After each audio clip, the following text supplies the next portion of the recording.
YouTube channel, and if you guys are new, hello, my name is Bridgette. Today is going to be a collab with Life of a Horse Girl.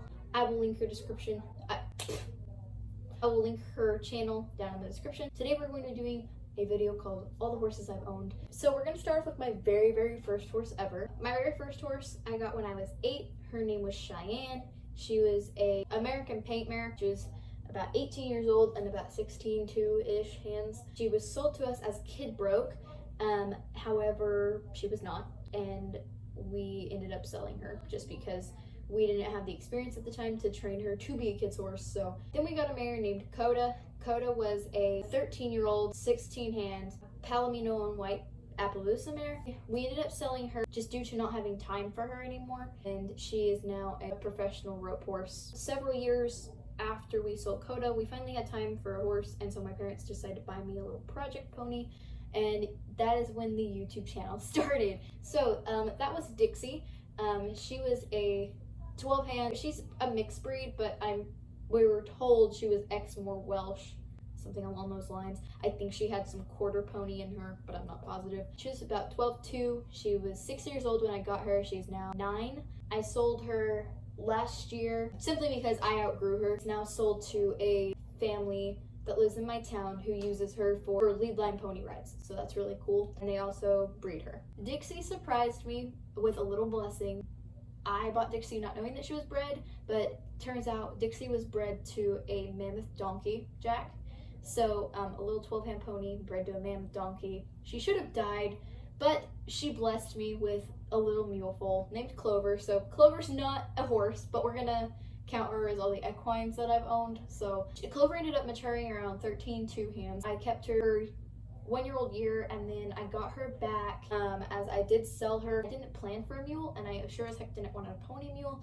So I ended up, after putting some training on her, selling her. The people decided to sell her as they didn't have time for her, and they were being forced to move and couldn't take her with them. So they decided to sell her, and I did get her back. So I trained Clover a little bit more, and then decided to sell her to now her forever home, which is about a couple hours away from me, and she's just going to be used as a pack mule and companion animal. Then by selling Clover, I actually got another little blessing. I was able to buy my horse Owen.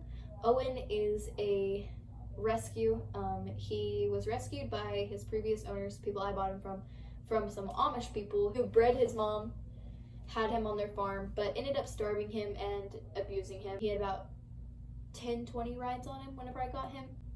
So then I trained him. He became a barrel horse. Then he had to be retired from barrels as he does have some very severe stifle issues that we were still trying to figure out. So that's Owen. Owen is about 14 hands, and he's a mix of a lot of things. We aren't positive. I would like to do a DNA test, but he was sold to me as a appendix. However, I do think that there's some Arabian in there. I actually still currently have Owen. He's a forever horse. The next horse that I had gotten was a rescue horse. He was the first horse I rescued. We named him Tomahawk. He was a 16 through 18-year-old gelding. He was a bay and white paint. He was about 15-1-ish. I had a very sudden urge to sell him. If you guys go watch his video of me selling him, it explains why I sold him and everything like that in more depth. Long story short, if I wouldn't have sold him, Owen would have had to be put down. So, you know. Then we had Rosie, aka Southern Roses. She was a AQHA sorrel mare. I really loved Rosie. She was such a great mare. Me and her didn't really get along well. I loved her, but her and I didn't click very well, and so I decided, she would probably be better suited home where she could click better with somebody. A couple days after selling Rosie, I let a little Kilpin horse steal my heart again, and I rescued this mare. She was a red and white Tabiano mare that was half Percheron, half paint. She was from a Permarin farm and was supposed to be pregnant, but sadly had miscarried. We found out she had miscarried whenever I did take her to the vet to get her preg checked. After getting her home, I named her Roulette. Roulette was 16'2", and I planned on making her a forever horse, letting her just kind of retire out with me, just because I did feel a very, very strong connection with Roulette. She sadly passed away from squamous cell carcinoma. I can never pronounce it right, but it is basically a type of skin cancer that paint horses with pink skin are more prone to. So there's actually, I'll link the video in the description, but there's a whole video on her journey with cancer. But Roulette did have cancer and sadly had to be put down. It's just kind of too far gone at that point to really try and save her, and she was in a lot of pain and lost her appetite, wasn't eating, losing a lot of weight very, very quickly because of not eating, etc. So it was better to put her down. That happened March 24th, so she was put down 2 days before my birthday. So, you know, that just kind of sucked, but it's okay. I do miss her quite a bit. We're gonna go to a happy note now. Then I kind of count her as a rescue, but I don't want to like put the title of rescue on her because she technically wasn't. We got a mare who was just free to a good home. She was severely obese. She loves a little too much, I guess you could say. She was free to a good home, and I decided, heck, why not? She'd be a nice project to resell. So I got her. Her name is Tesla.